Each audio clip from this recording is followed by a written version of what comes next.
Hello students. ये जो chapter है वेव ऑप्टिक्स, इसके अंदर अगर इस बार के सिलेबस को देखा जाए तो केवल 3 टॉपिक्स हैं। Wave front, Huygens principle first topic मानता हूँ मैं। सेकंड जो अब हम आज शुरू करेंगे इंटरफेरेंस, और आने वाले लेसन्स में हम जो डिस्कस करेंगे diffraction. So basically there are only 3 major topics in this chapter, and still it carries around 6 to 7 marks and even 8 marks out of all 70.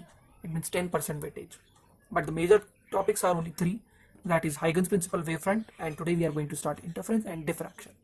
So interference क्या होता है इसको समझते हैं, हम एग्जाम्पल से पहले समझते हैं। अगर एक सिचुएशन हमारे सामने आए और उसमें ये कहा जाए कि हमारे पास एक सोर्स ऑफ लाइट है और उस सोर्स ऑफ लाइट में से let's say this is a box और इसके अंदर एक बल्ब ऑन है और यहाँ से एक छोटी सी स्लिट बना रखी है और यहाँ से लाइट रिलीज हो रही है, ठीक है। और ये लाइट जो रिलीज हो रही है, जिसमें से लाइट रिलीज हो रही है, वो लाइट हम किसी फर्दर 2 स्लिट्स में से पास करें। Let's say this is slit 1 S1 and this is slit 2 S2, and now we can say that कि ये जो स्क्रीन या स्लिट्स हैं, 2 स्लिट्स हैं, यहाँ से जो लाइट निकल रही है वो किसी स्क्रीन पे फॉल करेगी। There is a kind of screen here और स्क्रीन के ऊपर लाइट यहाँ से रिलीज होगी। सो इन दिस सिचुएशन अगर आपसे कोई पूछे कि कितनी लाइट एनर्जी यहाँ मिलेगी, लेट्स से इसमें से इस वाली स्लिट में से आई नॉट और इसमें से भी आई नॉट निकल रही है, तो कहीं कहेंगे कि अगर मिलेंगी दी लाइट रेज अगर कहीं मिलेंगी तो यहाँ कितनी एनर्जी हमें रिसीव होगी। तो generally will say that I naught plus I naught it will be 2 I naught. But the thing that have been observe is that कि हमें 2 आई नॉट एनर्जी नहीं मिलती। अगर हम इसको प्रॉपरली सेटअप से करें तो हम देखेंगे कि स्क्रीन पे कुछ ऐसी जगहें होंगी जहां हमें 4 आई नॉट लाइट एनर्जी मिलती है और कुछ ऐसी जगहें होंगी जहां लाइट एनर्जी मिलती ही नहीं है, बिल्कुल ब्लैक डार्क होता है। और फिर हमें 4 आई नॉट मिलती है और फिर हमें डार्क मिलता है। इस तरीके से हमें कुछ बैंड्स मिलते हैं स्क्रीन के ऊपर, 4 आई नॉट, बीच में 0, फिर 4 आई नॉट, फिर बीच में 0, फिर 4 आई नॉट। इस तरीके से हमें एक डार्क रूम में अगर हम इस एक्सपेरिमेंट को करें कि लाइट को पहले 2 स्लिट्स में से पास होने दें और उन दोनों लाइट्स को अगर हम ऐड करें तो instead of getting I naught plus I not 2 I not all the place, अगर हमें यहाँ पूरे एरिया में 2 आई नॉट एनर्जी ना मिलकर 4 आई नॉट कुछ जगह पे 0, 4 आई नॉट कुछ जगह पे 0, 4 आई नॉट कुछ जगह पे 0 मिलती है, ऐसे बैंड मिलते हैं, तो इस फिनोमिनन को हम लोग बोलते हैं इंटरफेरेंस। इंटरफेरेंस क्या है कि जब हम एक जैसी फ्रीक्वेंसी या वेवलेंथ जैसी लाइट को मिक्स करते हैं, आपस में सुपर पोजिशन में करते हैं, तो हम लोग देखते हैं कि कुछ जगहों पर इंटेंसिटी ज्यादा, कुछ जगहों पर 0, कुछ जगहों पर ज्यादा, कुछ जगहों पर 0 या कम ज्यादा भी हो सकती है, जरूरी हर बार 0 ही हो। तो इसी फिनोमिनन को हम बोलते हैं इंटरफेरेंस ऑफ लाइट, और हम कह सकते हैं it is a kind of redistribution of light energy. ऐसा लगता है कि जैसे कि हमने, या इसमें ऐसा हो गया है कि हर जगह जो 2 आई नॉट लाइट एनर्जी आनी थी, किसी ने 2 आई नॉट को यहाँ से हटा के 0 कर दिया और वहां पे 2 आई नॉट और 2 आई नॉट 4 आई नॉट हो गया। सो रीडिस्ट्रीब्यूशन मीन्स दोबारा से उसका डिस्ट्रीब्यूशन करना। अभी हम इंटरफेरेंस के बारे में और जाने उससे पहले हमें जरूरी है कि हम लोग एक टर्म को अच्छे से समझ लें, that is law of superposition in wave.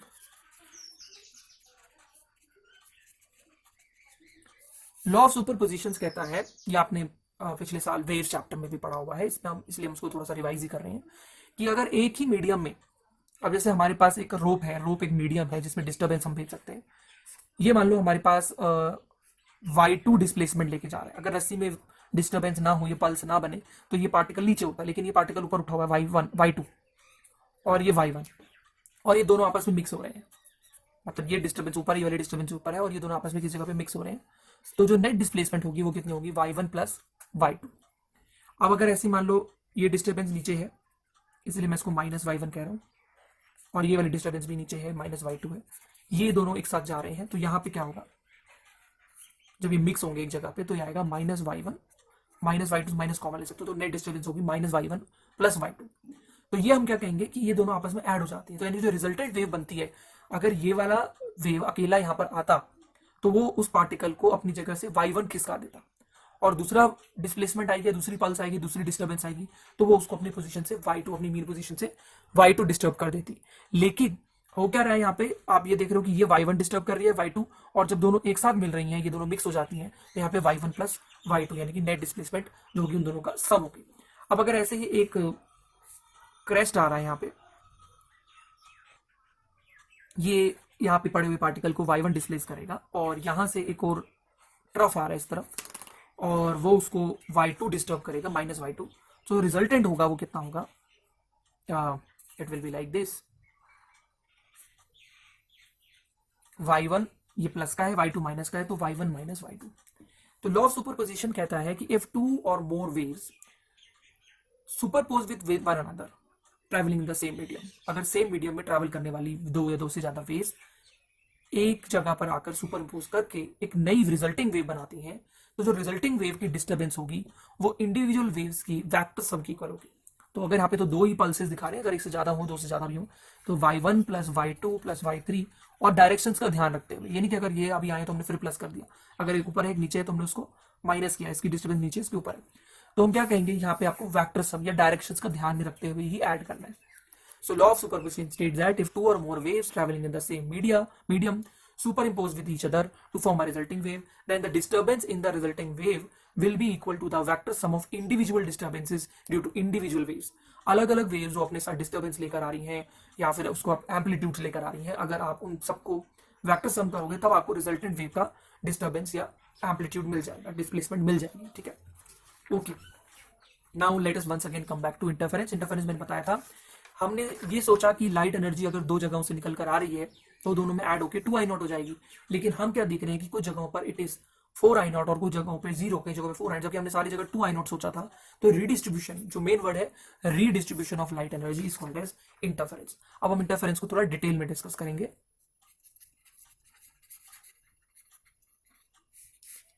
अब इसकी हम डेफिनेशन एक बार अच्छे से डिस्कस करते हैं। पहले, when two light waves, it may be two or more than two also, waves of same frequency और सेम वेवलेंथ, अगर सेम मीडियम में लाइट चल रही है तो उसकी अगर फ्रीक्वेंसी सेम है तो वेवलेंथ भी सेम होगी, same wavelength, and maintaining a constant phase difference with time, मतलब उनका किसी एक लोकेशन पे जो फेज डिफरेंस हो वो टाइम के साथ कांस्टेंट रहे, टाइम बदलने पर एक पोजीशन पे उनका फेज डिफरेंस ना बदले। Travelling in same medium,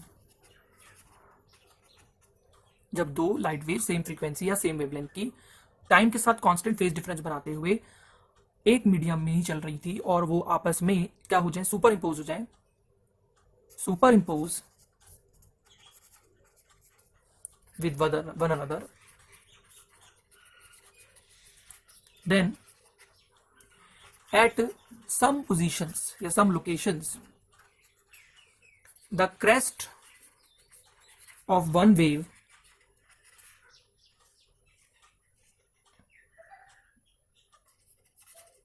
superpose with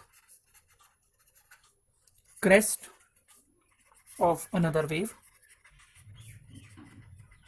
और trough with trough, crest crest के साथ या ट्रफ ट्रफ के साथ क्या करता है, सुपरपोज करता है। जैसे कि अभी हम बता रहे थे कि अगर आपके पास एक वेव है और वो वेव दूसरी वेव के ऊपर इस तरीके से जाए या पल्स पल्स के ऊपर इस तरीके से जाए कि एक क्रेस्ट दूसरे क्रेस्ट के ऊपर और दूसरा या ट्रफ ट्रफ के ऊपर मिल जाए, जैसे कि ऊपर वाले दो केसेस में हुआ था, क्रेस्ट क्रेस्ट के साथ ऐड हो गया तो एक बड़ा क्रेस्ट बन गया और ट्रफ ट्रफ के साथ एक बड़ा ट्रफ बन गया, तो यहाँ पे मैक्सिमम लाइट एनर्जी रिसीव होती है। वो रोप में दिखा रहे थे बट ये लाइट के साथ भी होता है। तो then at some positions crest of one wave superpose with another wave या trough with trough resulting into maximum light energy। जब क्रेस्ट क्रेस्ट के साथ मिलेगा ट्रफ ट्रफ के साथ तो एम्पलीट्यूड बहुत बढ़ जाता है और उसकी वजह से लाइट एनर्जी वहां सबसे मैक्सिमम होती है, maximum light energy, and this is called constructive interference. Whereas at some other locations, बाकी लोकेशंस पे crest superpose with trough, crest trough के साथ मिल जाता है, या फिर वाइस वर्सा, ट्रफ क्रेस्ट के साथ, क्रेस्ट ट्रफ के साथ, then at those locations or positions there is minimum light energy। तो कुछ जगह ऐसी होंगी जहां पे पोजीशंस ऐसी होंगी जहां मैक्सिमम लाइट एनर्जी रिसीव होगी, और कुछ जगहें, कुछ पोजीशंस ऐसी होंगी जहां मिनिमम लाइट एनर्जी होगी, और इस तरह के इंटरफेरेंस को कहते हैं हम लोग, एंड दिस इज कॉल्ड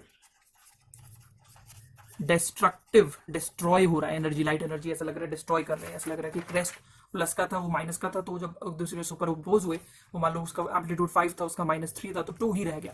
तो आप क्या कहोगे, इसे हम क्या कहेंगे, डिस्ट्रक्टिव इंटरफेरेंस। एंड दिस, कि कुछ जगहों पर मैक्सिमम, कुछ जगहों पर मिनिमम लाइट एनर्जी आ रही है कुछ पोजीशंस पे, तो एंड दिस रीडिस्ट्रीब्यूशन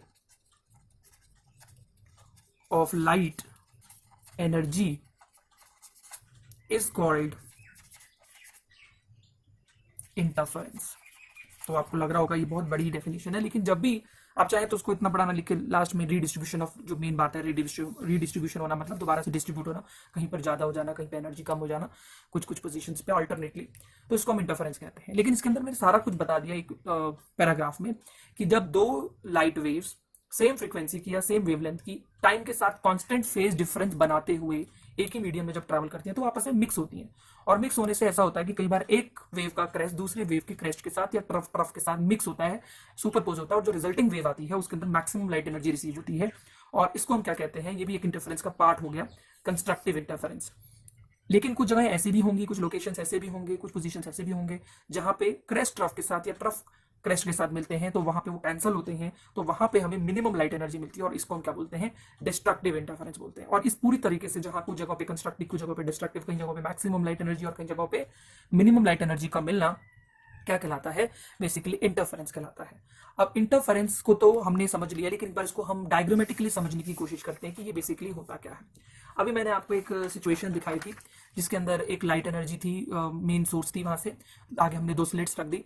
अभी हम बताएंगे कि हम 2 स्लिट्स क्यों रख रहे हैं, हम 2 अलग अलग लाइट्स क्यों नहीं ले रहे, हम एक ही लाइट को 2 से क्यों ले गए, और फिर स्क्रीन पे हमें कई जगहों पर मैक्सिमम, कई जगहों पे मिनिमम करके बैंड्स मिलते हैं, और इसी बैंड्स का मिलना, एनर्जी कहीं कम कहीं कहीं ज्यादा होना, इसको हम क्या कहते हैं, इंटरफेरेंस। तो इंटरफेरेंस बेसिकली होता क्यों है, कैसे होता है, डायग्रामेटिकली हम समझते हैं। ये मान लीजिए हमारे पास एक सोर्स ऑफ लाइट है एक तरीके से, यानी कि मेन स्लिट है एक तरीके से, इसके पीछे एक बल्ब ऑन होगा कहीं ना कहीं, तो यहां से एक सोर्स ऑफ लाइट हमारे पास है, और उसके बाद हम लोग ये कह रहे हैं कि हमारे पास दूसरी आगे 2 सोर्स ऑफ लाइट हैं। यहां पे हम ऐसे मान सकते हैं कि इस तरीके से आप थोड़ा सा दिखा सकते हैं,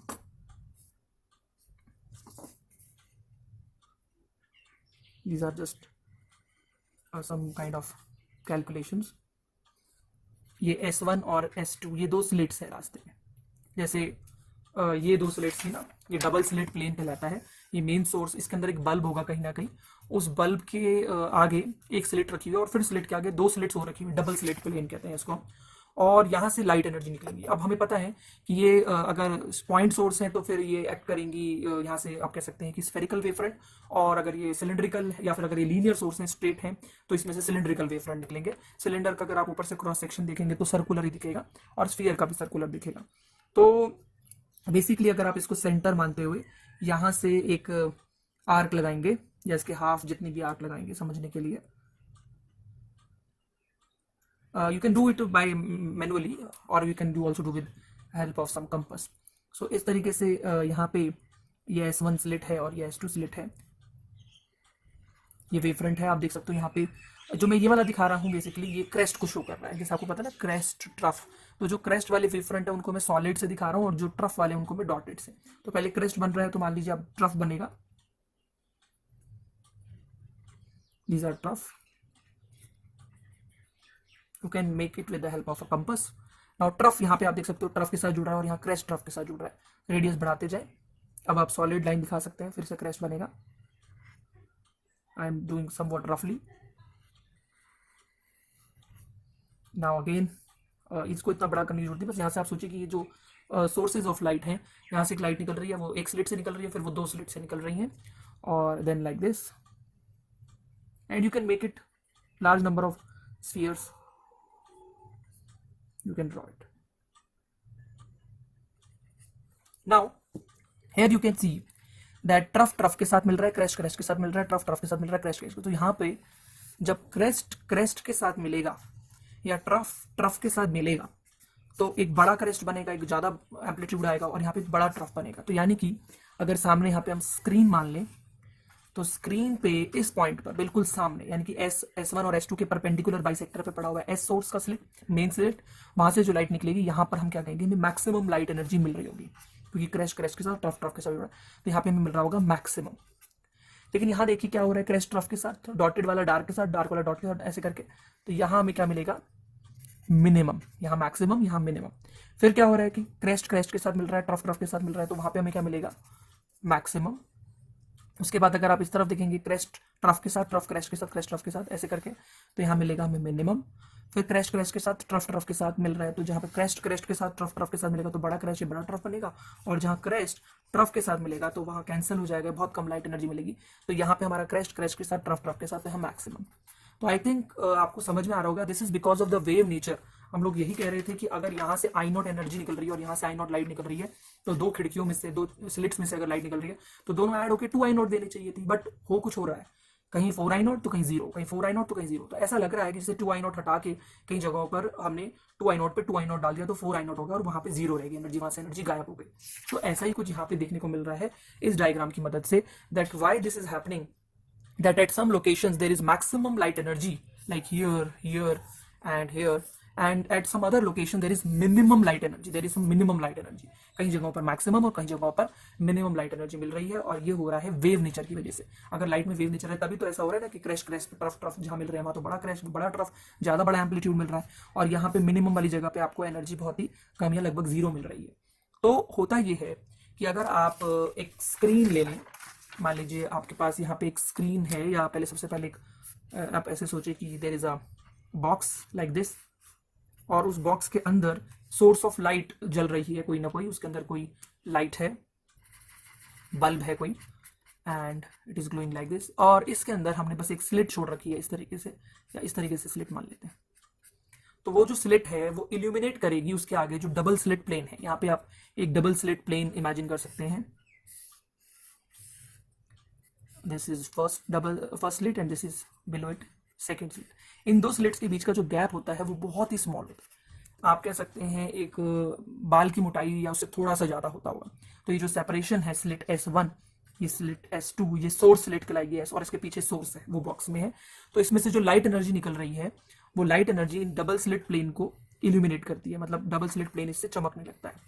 तो ये डबल स्लिट प्लेन के ऊपर लाइट गिरती है और वो लाइट इन 2 स्लिट्स में से बाहर निकलती है. अब इससे बहुत दूर, कम से कम इन दोनों के बीच का गैप तो मुश्किल से कुछ सेंटीमीटर का होगा, लेकिन जो इनसे बहुत दूर एक स्क्रीन पड़ी रहेगी हमारे पास, कोई वॉल ले सकते हो, कोई पेपर ले सकते हो, और उसके ऊपर आप देखोगे कि आपको कुछ पैटर्न दिखेगा जिसे हम इंटरफेरेंस पैटर्न कहते हैं.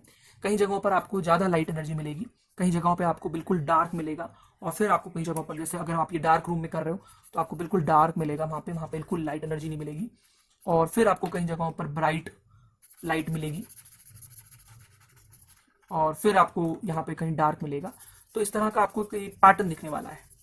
फिर आपको ब्राइट, तो ये अल्टरनेट जो आपको ब्राइट और डार्क, कुछ जगहों पर लाइट एनर्जी है, कुछ जगहों पर नहीं है, ये जो दिख रहा है, इसका जो बेसिक रीजन है वो ये है कि ये जो हम कह रहे हैं कि मैक्सिमम, जहाँ लाइट एनर्जी मैक्सिमम है और कई जगहों पर हमारे पास मिनिमम लाइट एनर्जी है. तो ये जो पैटर्न मिलता है आपको, इस पैटर्न को हम लोग क्या बोलते हैं, इंटरफेरेंस पैटर्न. जहां पर आपको मैक्सिमम लाइट एनर्जी मिल रही है वो हम कहेंगे कंस्ट्रक्टिव इंटरफेरेंस हो रहा है, वहां पे क्रेस्ट के साथ, ट्रफ के साथ मिल रहा होगा. और जहां पर मिनिमम लाइट एनर्जी मिल रही है उसको हम क्या कहेंगे कि वहां पे डिस्ट्रक्टिव इंटरफेरेंस हो रहा होगा. अब हम आगे चलते हैं, हम लोग बात करेंगे इसके अंदर कंडीशंस फॉर मैक्सिमा और मिनिमा, या कंडीशंस फॉर कंस्ट्रक्टिव और destructive interference. Conditions for constructive and destructive interference. अब हम डिराइव करेंगे उसको. Conditions for constructive and destructive interference. Constructive interference हमें पता है जब क्रैश क्रैश के साथ हो और मैक्सिमम हो, और डिस्ट्रक्टिव मतलब जब हमारे पास मिनिमम हो। अब आप ऐसा सोच सकते हैं कि हमारे पास कोई सोर्स स्लिट है, फिर यहाँ पे डबल स्लिट प्लेन है, S1 और S2 स्लिट्स हैं, और सामने हमारे पास स्क्रीन है। यहाँ से जो लाइट एनर्जी निकलती है वो S1 और S2 में पहुँचती है, और वो लाइट एनर्जी अलग अलग डायरेक्शंस में वेव्स की फॉर्म में ट्रैवल करती है, और ये दो वेव्स यहाँ पे आके ज्वाइन कर रही हैं, और देखते हैं अब वहाँ मैक्सिमम आएगा या मिनिमम आएगा, ये देखना हमको। तो लेट टू लाइट वेव्स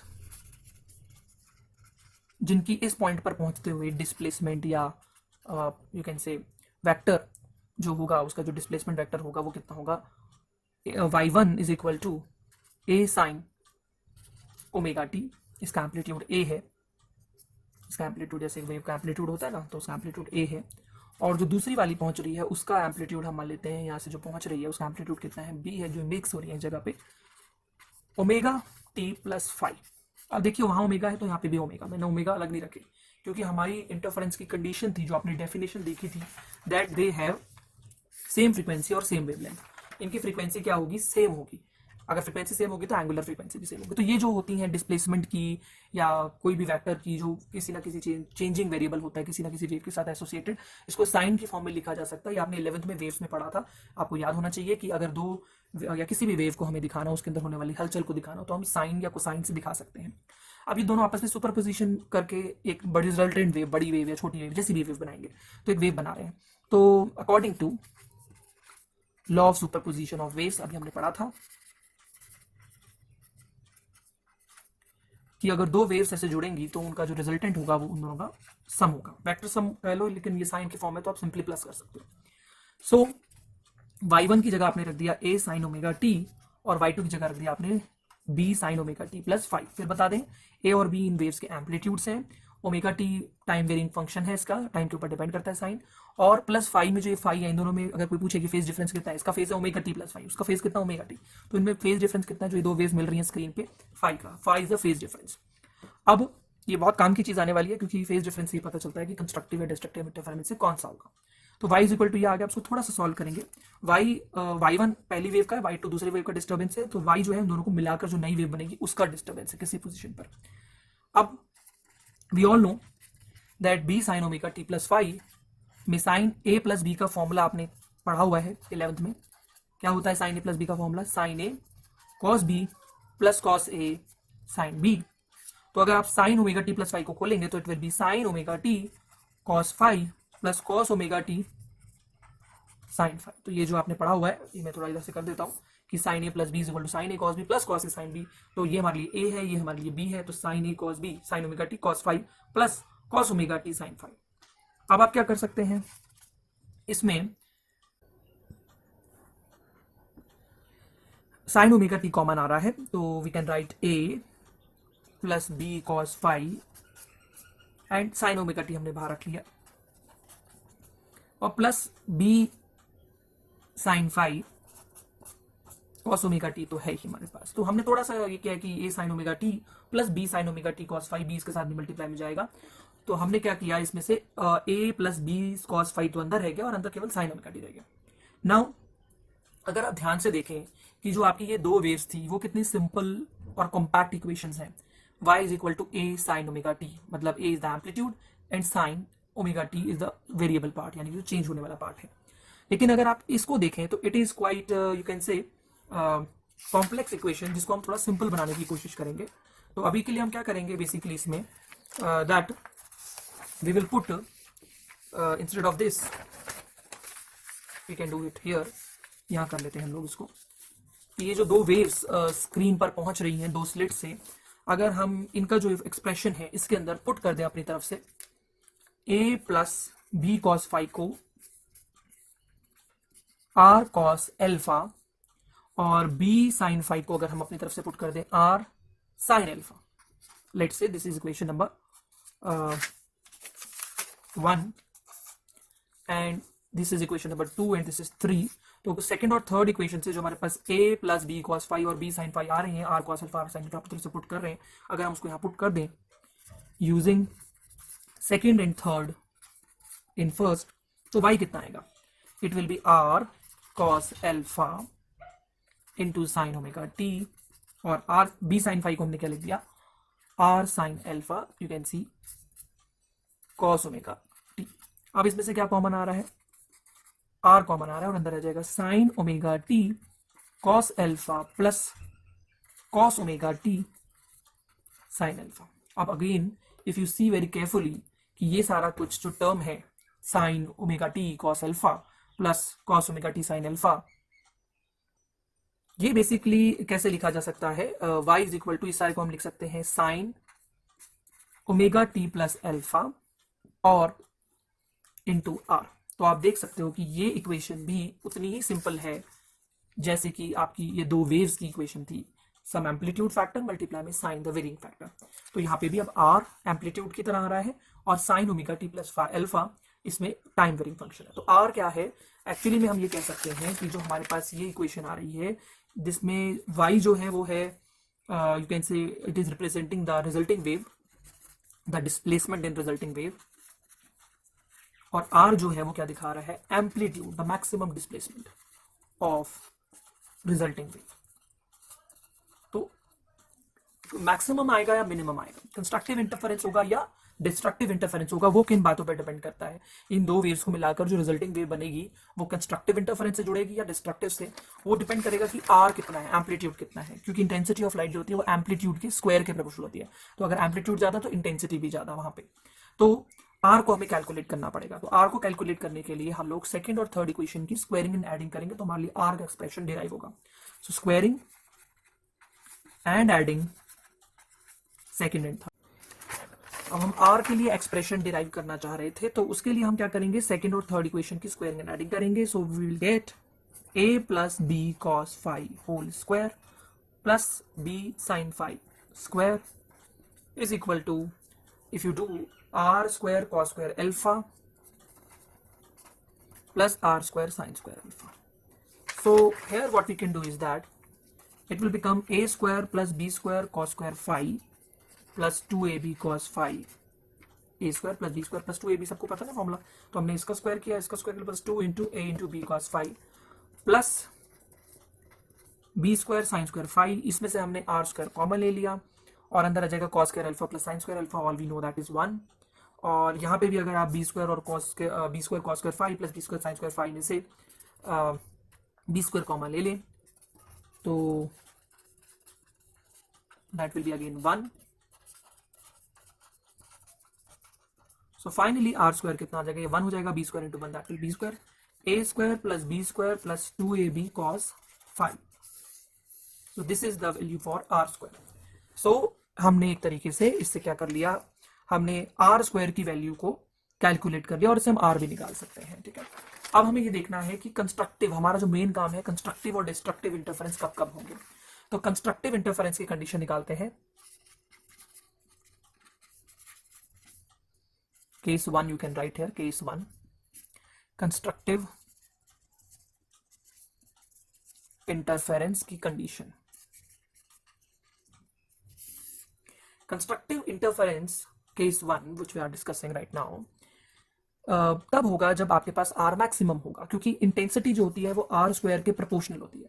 अगर आप ये कह रहे हैं कि r square is equal to a square plus b square plus 2ab cos phi, तो आप इंटेंसिटी को भी लिख सकते हैं। If the constant is suppose to be 1, so you can write intensity is equal to this a square plus b square plus 2ab cos phi। Intensity क्या होता है कि कितनी light energy per unit time per unit area किसी area को cross कर रही है। मान लीजिए हमारे पास एक विंडो है, उस विंडो में से कितनी लाइट एनर्जी 1 सेकेंड टाइम में क्रॉस कर रही है, और उस विंडो का जो साइज है वो 1 बाय 1 है, तो उसका एरिया कितना हो गया 1 मीटर स्क्वायर।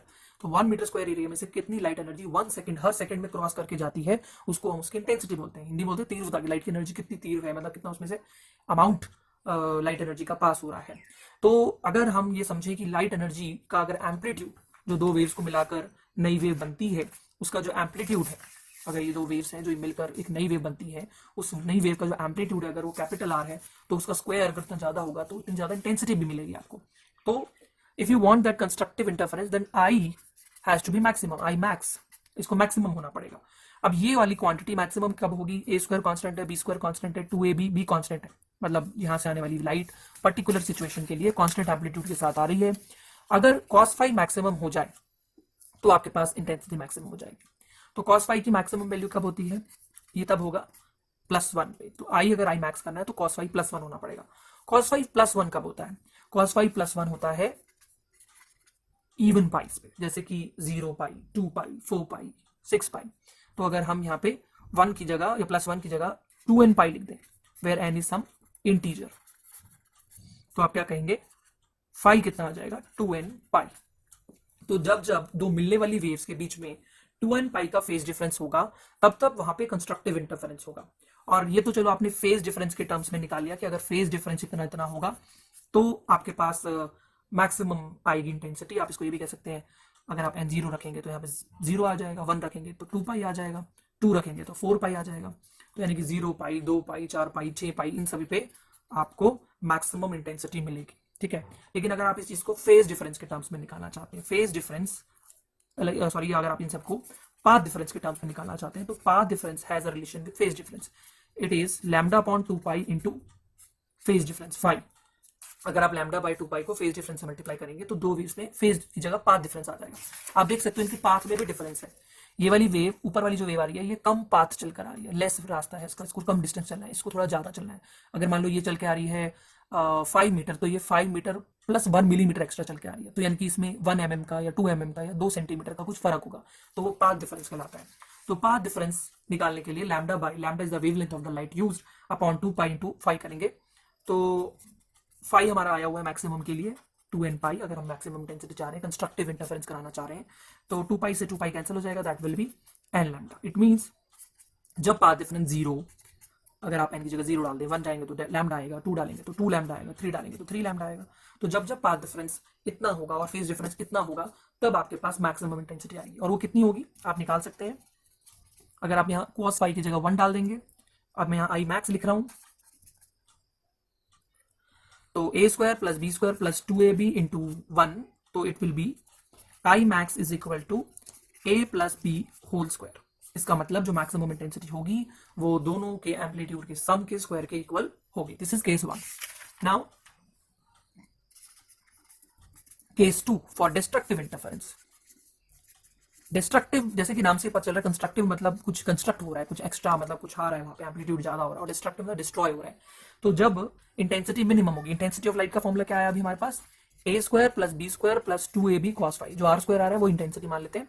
और आप क्या कहेंगे कि अगर आपको डिस्ट्रक्टिव इंटरफेरेंस करवाना है या मिनिमम इंटेंसिटी ऑफ लाइट चाहिए किसी स्क्रीन पे, किसी पोजीशन पे, तो आप क्या मानेंगे कि आपका cos फाई को क्या होना पड़ेगा? मिनिमम।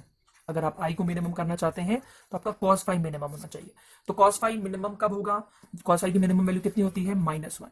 तो cos फाई की वैल्यू -1 डालेंगे तो हमारे पास मिनिमम आ जाएगा, क्योंकि a² b² को भी अपनी जगह पे फिक्स है। cos फाई -1 हो जाएगा, तो ये cos फाई की मिनिमम वैल्यू है। अब cos फाई मिनिमम -1 कब कब होता है? वो होता है ऑड पाई पे। इवन पाई यानी कि 0 पाई, 2 पाई, 4 पाई, cos 4 पाई +1, cos 2 पाई +1। लेकिन cos ऑड पाई 3 पाई, 5 पाई, उस पे वो क्या होता है, यानी कि पाई का odd multiple. You can right 2n + 1 into pi. आपको पता है 2 पाई या 2n जो होता है वो इवन नंबर होता है, लेकिन अगर 2n में 1 जोड़ दूंगा तो ऑड बन जाएगा। तो n इंटीजर है कोई, तो अगर आप यहाँ से कंपेयर करेंगे तो आप क्या कहेंगे? फाई कितना आएगा? 2n + 1 into pi. तो यानी कि जब जब इतना इतना फेज डिफरेंस होगा, दो वेव्स जो आपस में मिल रही हैं, अगर वो इतने फेज डिफरेंस से मिल रही हैं तो वो एक दूसरे के एम्पलीट्यूड्स को कैंसिल करेंगी। Then we can say here that अगर फाई पाई, अगर आप 1 डालेंगे 2 × 2 + 1 3 पाई, 2 डालेंगे 5 पाई, एंड सो ऑन है, तो हमारे पास मिनिमम इंटेंसिटी आएगी और डिस्ट्रक्टिव इंटरफेरेंस होगा। और अगर आप पाथ डिफरेंस कैलकुलेट करना चाहते हैं दो वेव्स का जो आपस में मिल रही हैं, डेल्टा एक्स, तो आपको पता है that will be λ/2 pi into phase difference. Phase difference कितना है? 2n + 1 into pi. पाई से पाई कैंसिल हो गया, and that will B 2n/2n plus साथ में 1/2 भी करोगे तो 1/2 इंटू लैम्डा। और इसमें भी अगर आप करेंगे तो डेल्टा एक्स कितना आएगा? अगर आप 0 डालेंगे तो λ/2, अगर आप 1 डालेंगे तो 3/, आप माइनस में भी डाल सकते हैं, सारी चीजें नेगेटिव साइड में भी चलेंगी, जैसे -π, -3 पाई, -5 पाई, ऐसे -λ/2, -3 λ/2। अभी तो हम प्लस में दिखा रहे हैं 5 λ/2। तो यानी कि this is the condition of phase difference and this is the condition of path difference for destructive interference to occur. अगर डिस्ट्रक्टिव इंटरफेरेंस होना चाहता है या हो रहा है कहीं पे, तो आप क्या कहेंगे कि ये जो दो वेव्स हैं उनमें जरूर इतना या इतना फेज डिफरेंस होगा या इतना पाथ डिफरेंस होगा। और मिनिमम इंटेंसिटी आएगी कितनी, तो it is a square plus b square plus 2ab into cos phi जो है उसके अंदर आप -1 रखेंगे, so that will be a minus b whole square, so that is I minimum.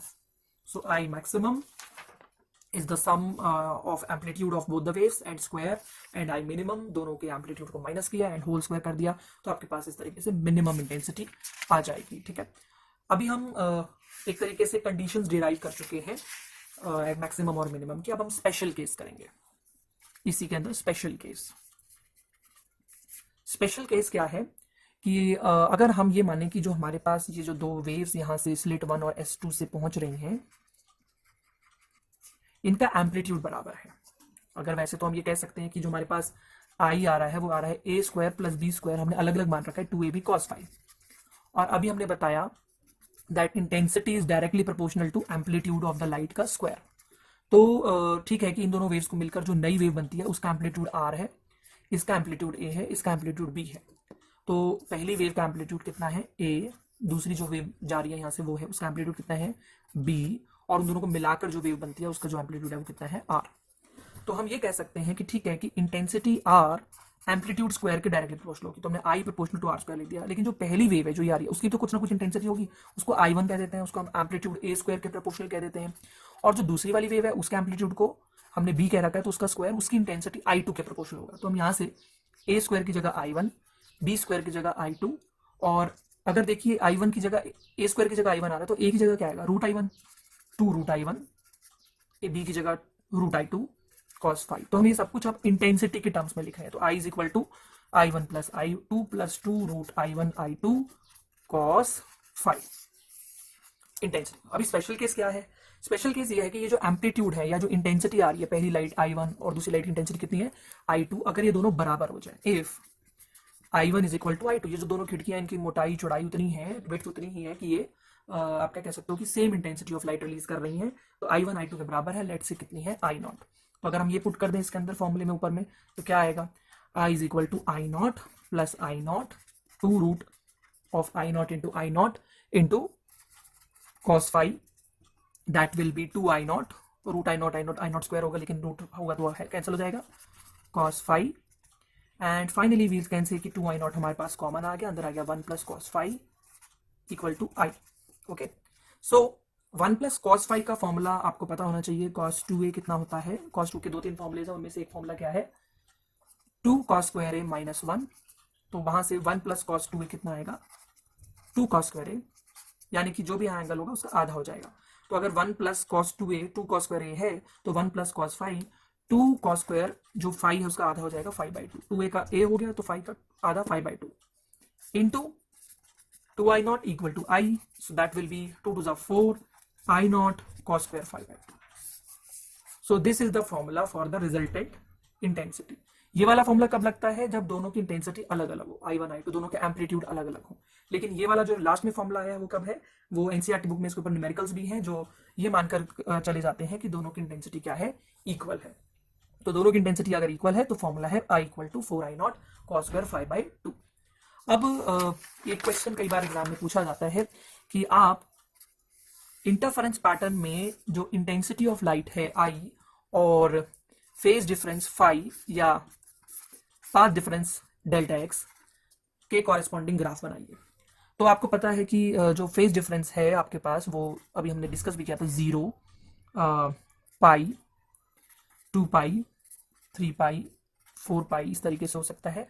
और अगर आप इधर करेंगे तो it will B minus pi, minus 2 पाई। तो आपको पता है कि आपके इवन पाई पे तो मैक्सिमम आता है, मैक्सिमम इंटेंसिटी मिलती है, और जो आपके पास ऑड पाई होते हैं उसके अंदर आपको मिनिमम इंटेंसिटी मिलती है। अगर आप इसको पाथ डिफरेंस के टर्म्स में लिखें तो आप लिख सकते हैं λ/2, लैम्डा 3 λ/2, 2 लैम्डा, ये 5 पाई आएगा यहाँ पे, एक सेकेंड यहाँ थोड़ा सा गलती हो गया, 3 पाई और 5 पाई, 4 पाई, ठीक है।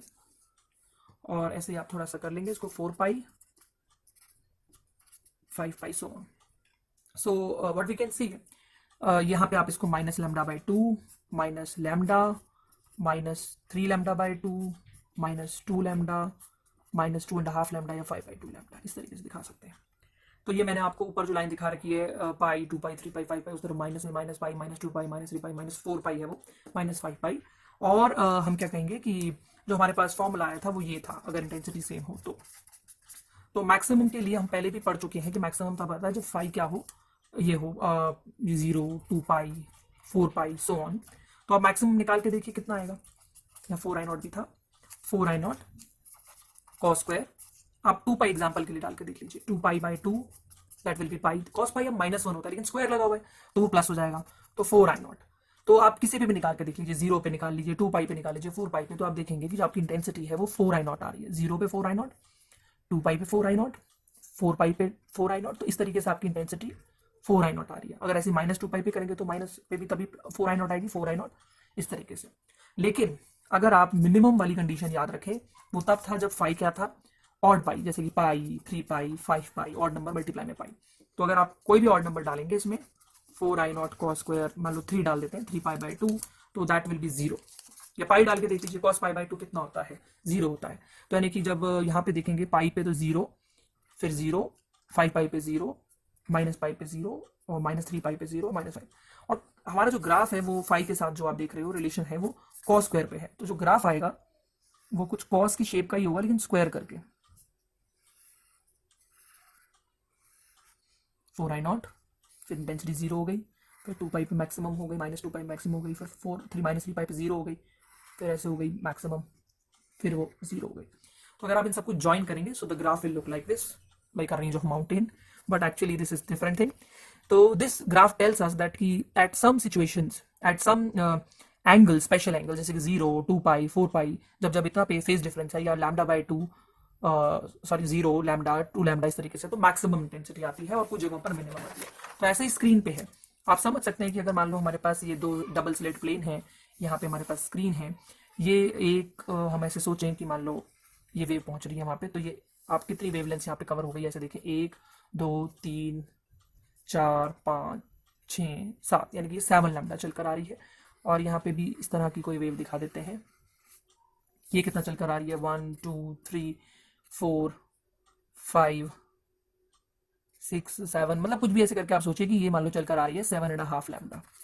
तो इनमें कितने का पाथ डिफरेंस हो गया, हाफ लैम्डा का। हाफ लैम्डा का मतलब, लैम्डा बाई 2 का मतलब आपके पास वहाँ मिनिमम आएगा, यानी कि यहाँ पे आपको मिनिमम मिलेगा।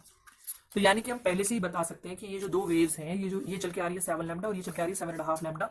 तो जब ये 7.5 और ये 7 लैम्डा चलकर आ रही है तो इनमें हाफ लैम्डा का पाथ डिफरेंस है, और जब हाफ लैम्डा का पाथ डिफरेंस होता है लैम्डा बाई 2 का, तो मिनिमम आता है। ऐसे अगर किसी और जगह पर वेव्स मिल रही हैं इस जगह पे, और मान लीजिए हम माइनस लैम्डा का पाथ डिफरेंस है, तो माइनस लैम्डा पे हमें पता है 4i0 मैक्सिमम आता है, तो यहाँ मैक्सिमम आएगा।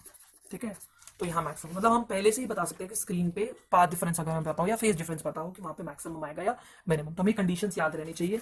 Condition for maximum intensity and minimum. Constructive interference की ये कंडीशन है हमारे पास कि भाई इतना फेज डिफरेंस हो, 0, 2 पाई, 4 पाई, सो ऑन। और डिस्ट्रक्टिव इंटरफेरेंस की कंडीशन अभी हमने डिराइव की थी, where it is, yes where, that कि जब पाई, 2 पाई, 4 पाई या इतना पाथ डिफरेंस हो तो डिस्ट्रक्टिव इंटरफेरेंस होता है। तो अभी हमने यहाँ तक डिस्कस किया, अब हम अगला टॉपिक जो डिस्कस करेंगे वो भी इंटरफेरेंस के ऊपर ही होगा, and that will be the last topic, that is for interference. फिर उसके बाद हम डिफ्रैक्शन स्टार्ट करेंगे, that is very important topic, YDSE, Young's, Thomas Young scientist है, उनके नाम पे Young double slit experiment, YDSE। Okay, so बाकी हम अगले लेक्चर में करेंगे।